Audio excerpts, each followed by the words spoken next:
their class, name and position. On the other hand, for O in geometry, do print O will print only the geometric objects, boxes, planes, cylinders, pyramids and so on, but skip all the other objects which are not part of that system object set. It is important to note that system object sets are living collections, which means that they reflect any changes to the scene database immediately. For example, if we would delete half of the scene objects and execute the line for all in objects, do print all, the list printed is shorter because the system object set reflects the changes to the scene database and skipped all the already deleted objects. If we would undo the change and execute again, the list will be full again. In another example, if we would select a couple of objects and write the following: S is equal to selection for O in S, do print O name. This goes through the current selection and prints the name of every selected object. The result is the list of the currently selected objects, but if we would change the selection and execute only the second line, we would still get an updated list of the currently selected objects. The reason for this is that we didn't make a snapshot of the current selection. We just assigned the system object set selection to the variable S, and the resulting code is equivalent to saying for O in selection to print O name. In order to create a snapshot, we would have to convert the current selection explicitly to an array value.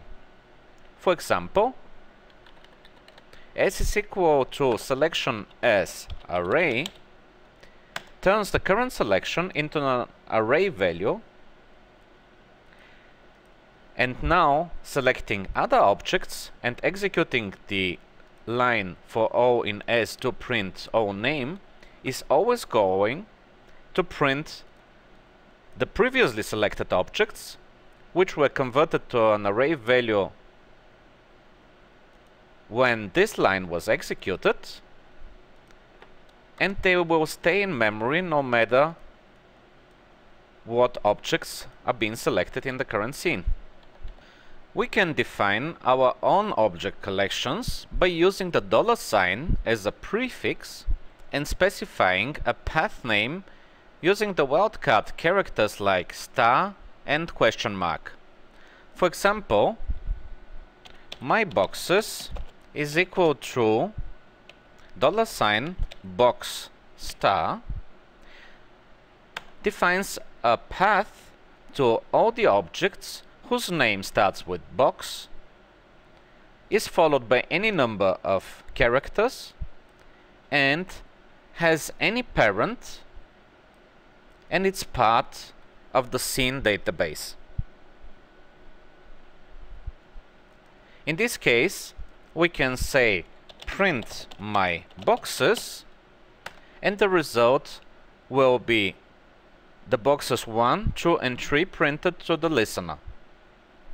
This is again a dynamically updated and living collection of objects. So if you would, for example, select the 3 boxes and create lots of copies and execute the same line, print my boxes, the resulting list is much longer and has been dynamically updated. There are now 30 objects in the scene, and of course we can convert this object set into an array value, so we can snapshot all the objects And if we would add even more boxes to the scene, the value stored in my boxes is not going to change. If we would say print my boxes now, we're still printing only 30 while we have 39 boxes in the scene.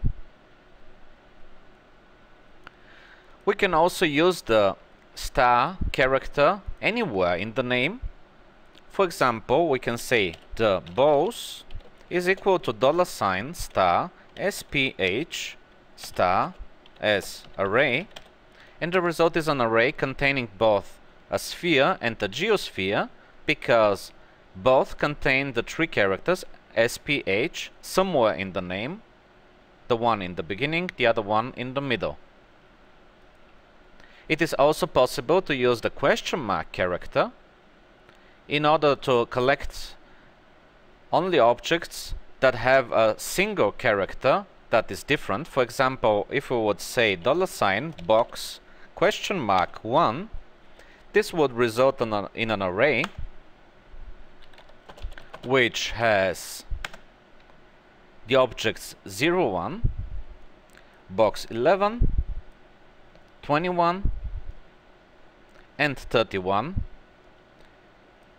because the fourth character in this case was replaced by a question mark, which can stand in for a single character. An important property of all collections, including arrays and object sets, is the count property. It returns the number of elements inside the collection. Using this property, we can ask questions like, are there any elements in this collection, or how many elements are there, to make decisions about the behavior of our scripts. For example, in order to see how many boxes were stored in the myBoxes array, we can say myBoxes.count, and the result is 30, because, as we saw previously, there were exactly 30 boxes stored in that array. We can also say selection, which is the system object set containing all the currently selected objects, .count, and this returns 3, because, as we can see from the 3ds Max user interface and the viewport, there are exactly 3 objects selected. We can also say selection.count is greater than 0.